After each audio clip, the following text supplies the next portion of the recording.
Gagawa tayo ng sapin sapin. Ito ang ating mga sangkap. Meron tayong glutinous rice or malagkit, coconut milk, white sugar, condensed milk. Para sa first layer natin, gagamit tayo ng ubi extract. At gagamit tayo ng violet food color kasi hindi siya masyadong matingkad kapag flavacol lang. Para naman sa second layer natin, meron tayong langka flavor. At para matingkad din ang kulay ng ating second layer, gagamit tayo ng lemon yellow food color. Para naman sa third layer natin, wala siyang kulay so plain white lang siya, gagamit tayo ng vanilla food color. At para naman sa ating fourth layer, meron tayong red food color. At vanilla extract din ang gagamitin natin. At meron tayong powdered milk pero optional lang. Para naman sa toppings natin, meron tayong latik. Ipapakita ko mamaya kung paano ko siya ginawa. At meron tayong grated cheese. So una, i-grease natin yung ating pan.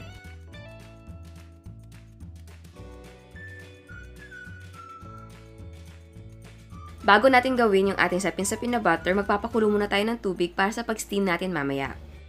In a bowl, combine natin yung ating coconut milk, rice flour, and sugar.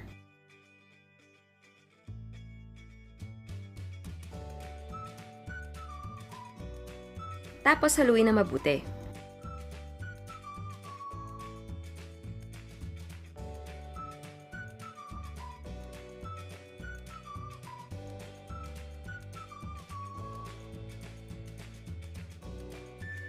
And then add the condensed milk.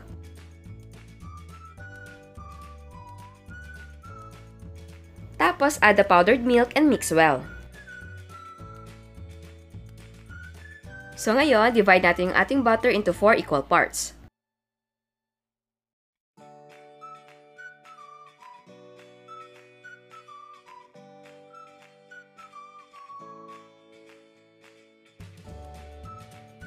So ayan, na-divide na natin siya. So pwede natin siyang lagyan ng food color and flavor.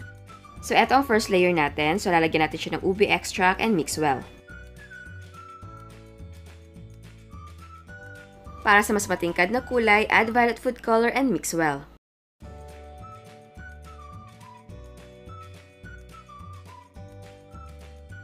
Sunod naman, lagyan natin ng kulay at flavor ang ating second layer. Add langka extract and lemon yellow food color and mix well.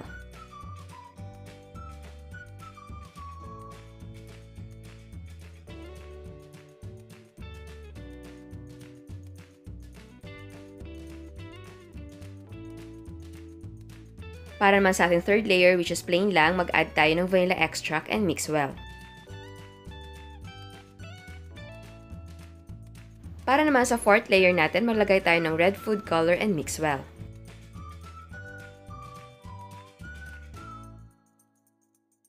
And then add vanilla extract and mix well.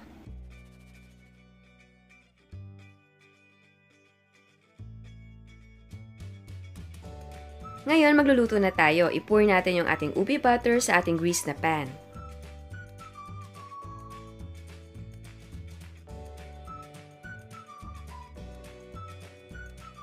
So ayan, inilipat ko na siya sa ating steaming bowl para hindi ako mahirapan. Steam na natin siya for 10 to 15 minutes over medium heat. At huwag kalimutan na i-wrap ang lid ng clean cloth para hindi matuluan ng tubig yung ating sapin-sapin. After 10 or 15 minutes, mag-toothpick check tayo. And if it comes out clean, pwede na tayo maglagay ng ating second layer. So now, gently pour the yellow butter over the ubi layer.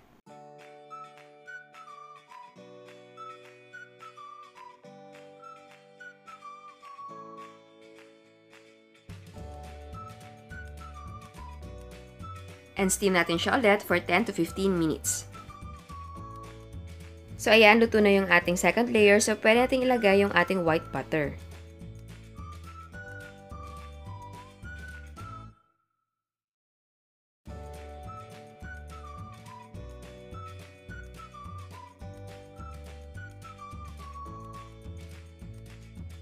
And then steam natin siya again. Ang napansin ko dito sa ating third layer, more than 15 minutes ang steaming time niya. Pero check nyo pa rin after 15 minutes at kapag hindi pa siya luto after 15 minutes, add another 5 minutes. At kung hindi pa rin, just check every 5 minutes hanggang maluto siya. So ayan, luto na yung ating third layer. So add na natin yung ating red butter.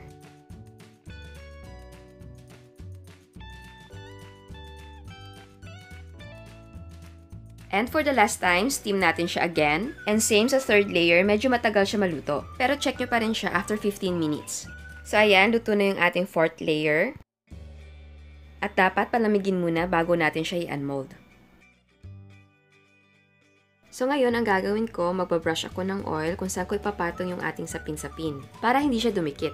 Ang gamit ko palang oil ay yung oil na galing sa ating latik. Pero pwede kang gumamit ng ibang cooking oil.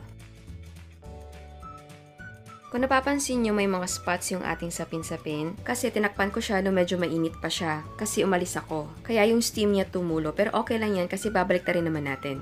Para matanggal siya, mag-slide tayo ng knife sa gilid.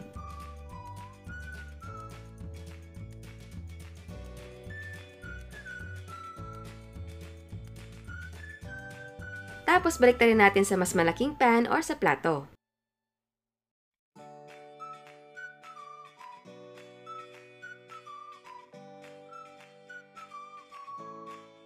At dahan-dahan na iangat yung ating pan.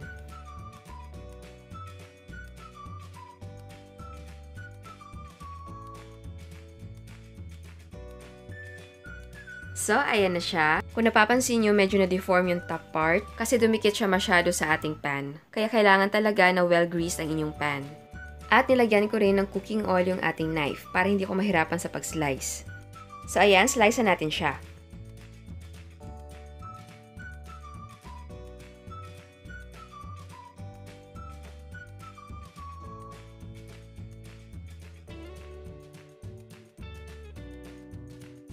At ilagay mo din siya sa plastic para hindi siya dumikit sa plato.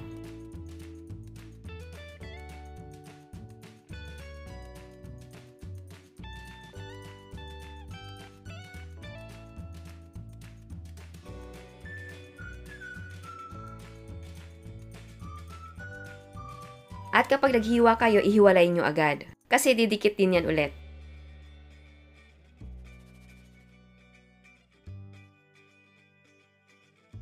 Kagaya niyan. Ngayon naman, maglalagay tayo ng toppings. Dito latik at dito naman cheese.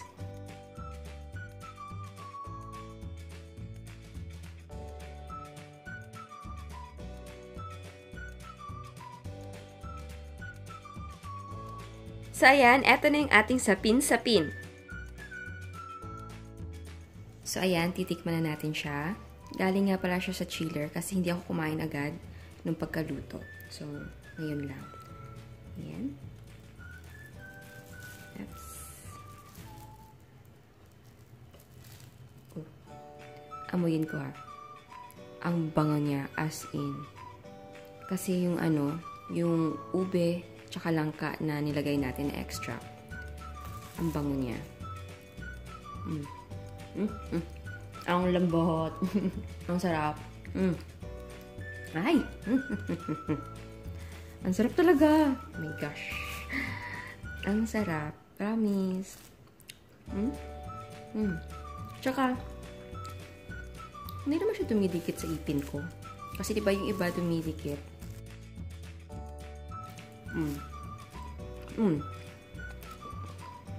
Hindi siya madikit sa ipin ko. Ewan ko lang kung sa ibang malagkit na rice.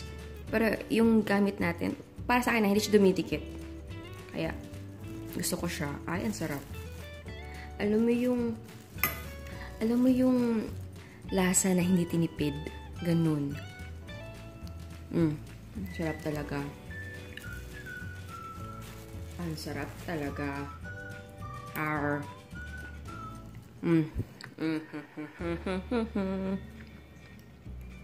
Masarap. Nilalagay ko siya sa plastic. Kasi pag sa plato mo siya direct nilagay, didikit siya. Ang sarap. Oh my God. Isa na lang. Isang bite na lang to. Ubos na. Sarap. Ang sarap niya. Promise. Tsaka mas masarap siya pag galing sa, sa ref. Sa chiller. Sarap niya. Tsaka yung plastic na gamit ko, ordinary lang to. Tignan nyo. Malipis lang. Ganyan. Meron siyang pwede malagyan sa loob. Yan. So, nabibili nyo lang yan sa mga tindahan or sa public market. Wala na, ubos na. Actually, wala na ako ibang slice kasi pinamigay ko na lahat. Kasi yung lalamunan ko sumasakit na, siguro dahil sa tamis.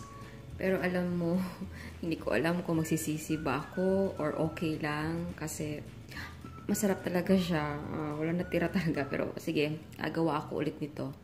Kasi darating yung mom ko, may gagawin kami. Isang bilao siguro.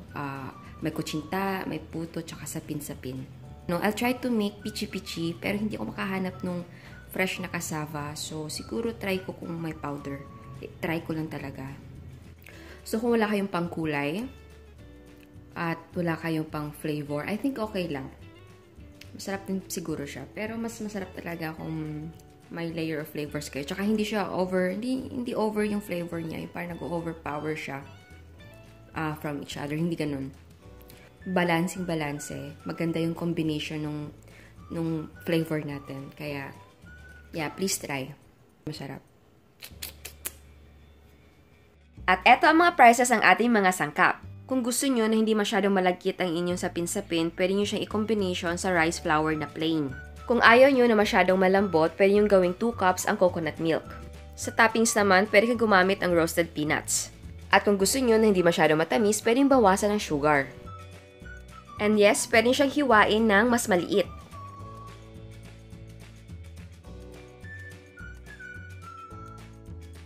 Sa paggawa naman ng latik, kailangan natin ng coconut milk. Ang gamit ko dito ay 1 cup lang. Pero pwede nyo dagdagan. Papakuluan natin yung ating coconut milk over medium heat. Kapag kumulo na siya, turn your heat to low and continue sa paghalo. At mapapansin nyo na magre-reduce na ang liquid niya. Halo ka lang ng halo para hindi siya masunog. So ayan, na-form na siya into latik. Ang gagawin na natin, iba-brown na natin siya. So ayan, pwede natin siyang hanguin. Tapos, i-drain lang natin yung oil niya. At yung oil, pwede ipahid sa pan or sa plato kung saan ilalagay yung sapin-sapin. So ayan, may latik ka na. Sana gustuhan nyo yung recipe natin ngayon and thank you for watching. Please subscribe to our YouTube channel, like our Facebook page, and follow us on Instagram. Thank you!